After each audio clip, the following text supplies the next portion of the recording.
Well, evening everyone. I'm going to read my second bedtime story of the week.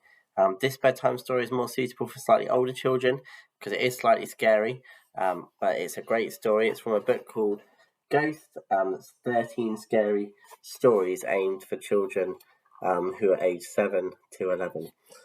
And the story that I'm going to read you tonight is from one of the books called Reflection.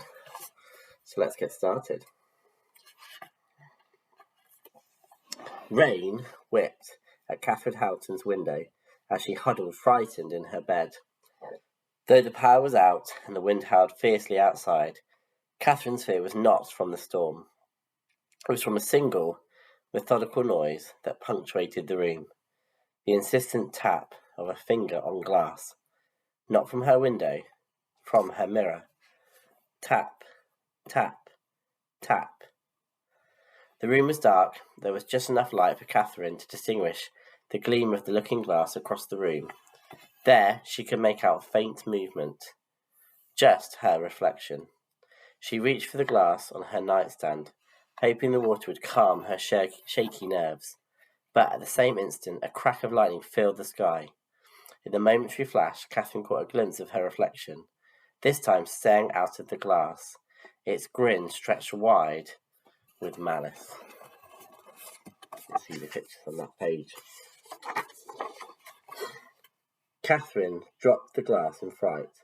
It shattered against the room's aged oak floorboards, and water cut a jagged puddle across the floor, dark as blood in the dim room. Catherine silently cursed as she ran to her bathroom for a towel.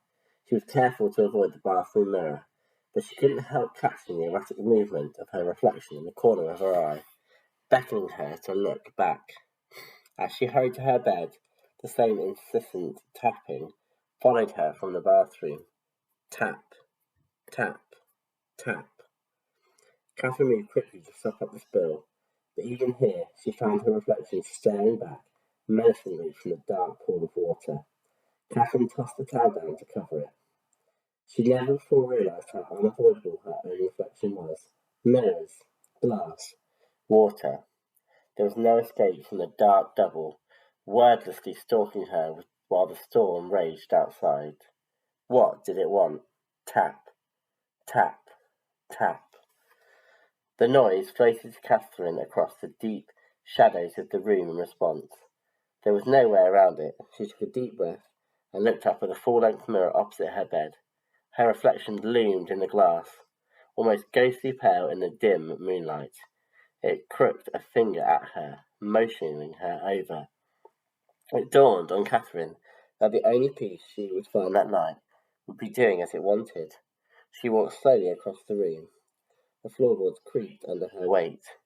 The storm pelted the window in a torrent of rain. Up close, Catherine's reflection was identical to her, except for the sinister look on its face. It was deeply unnerving. Catherine thought of all the times she'd examined her reflection, unaware that it might be staring back at her. The reflection brought her back from the unsettling train of thought as it pantomimed, touching its finger to the glass. It wanted her to tap the mirror. At Catherine's hesitation, a clap of thunder drew her attention to the window. Her reflection was there as well, staring out from the glass pane, a reminder that there was no escape. Catherine made up her mind and slowly raised her trembling hand. The reflection nodded approvingly as Catherine's finger struck the cold mirror. Tap! Wind pounded insistently against the side of the old house, as if trying to draw Catherine's attention too. The reflection stared. Catherine brought her finger down again. Tap! The storm outside intensified, the sky splitting wide to bleed its contents down against Catherine's window. Perhaps it was her imagination, but it seemed her reflection licked its lips in anticipation of her finger contacting the glass one last time. Catherine brought her finger down. Tap! Lightning cracked, giving Catherine one last look at the deep hunger stretched across her reflection's face.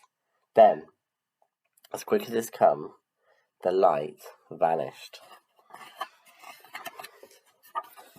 The next morning, the rain had given way to sunlight, now filtering warmly into the room.